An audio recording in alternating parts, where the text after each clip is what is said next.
Assalamualaikum warahmatullahi wabarakatuh. Perkenalkan, nama saya Supriyadi selaku moderator dari kelompok 1. Adapun materi yang akan dibahas yaitu materi peluru hambeta.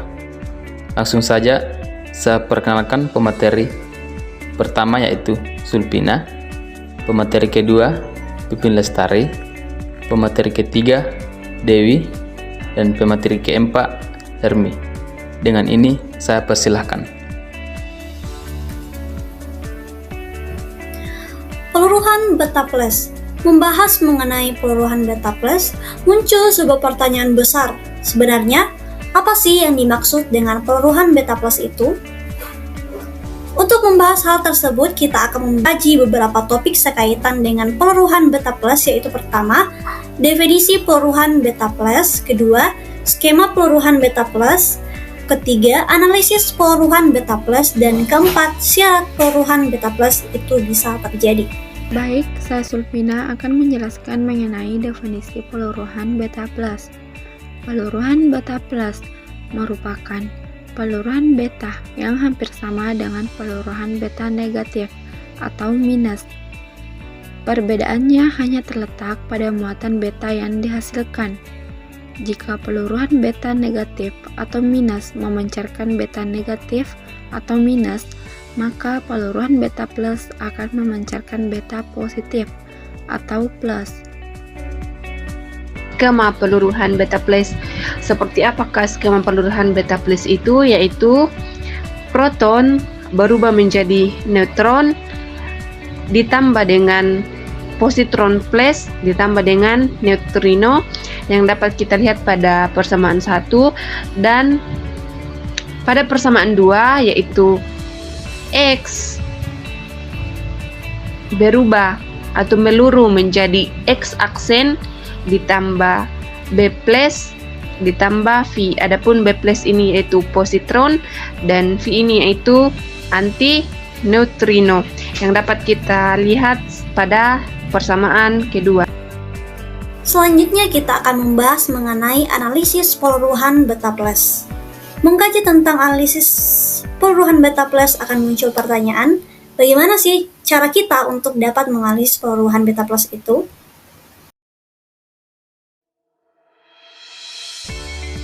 Beta plus itu berasal dari sel induk yaitu X yang akan meluru menjadi X aksen inti anak dan menghasilkan juga positron atau beta plus dan juga neutrino atau V. Pertanyaannya, berapakah energi peluruhan beta plus itu? Untuk itu kita perlu menganalisis hukum kelestarian energi, yaitu mx c kuadrat sama dengan mx aksen c kuadrat ditambah me c kuadrat ditambah q. Kita dapat lihat pada persamaan ketiga.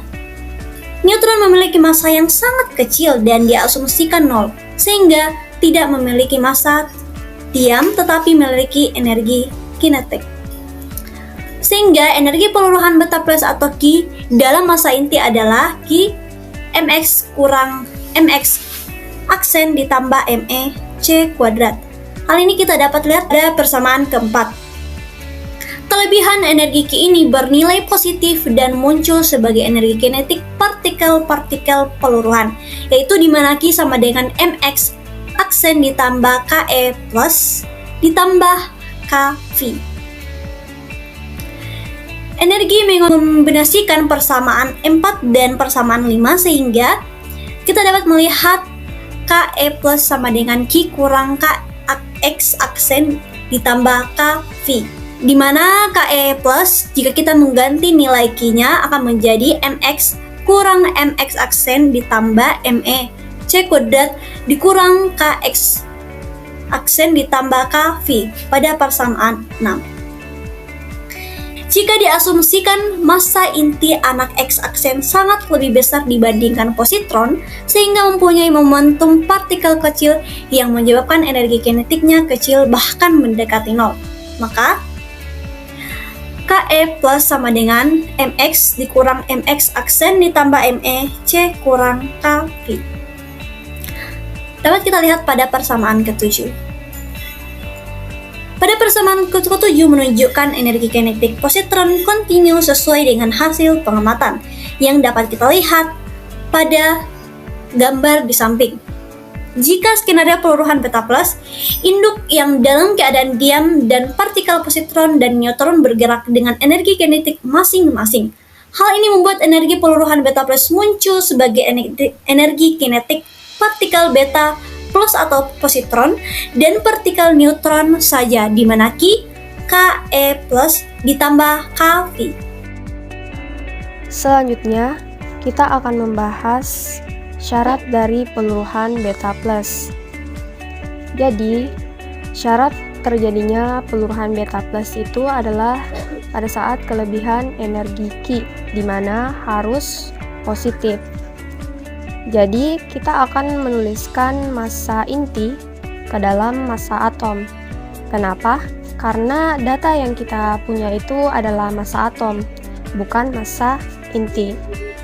Jadi, untuk M kecil X itu menunjukkan massa inti, sedangkan M kapital XZ itu menunjukkan massa atom. Nah, untuk peluruhan beta plus ini, Z-nya adalah -1. Jadi, AX aksen Z -1 itu massa atom aksen itu adalah massa inti X aksen ditambah Z-1 dikali Me.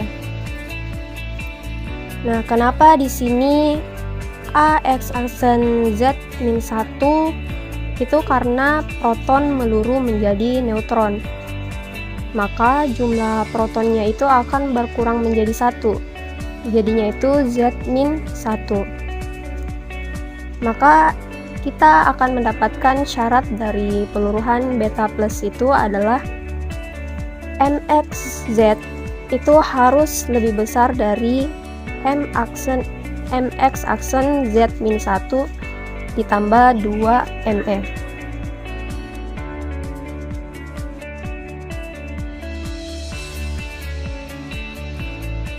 Itulah tadi materi yang sudah dipaparkan oleh pemateri. Demikian presentasi dari kelompok kami. Saya selaku moderator, saya meminta maaf atas kekurangan. Billahi taufiq wal hidayah. Wassalamualaikum warahmatullahi wabarakatuh.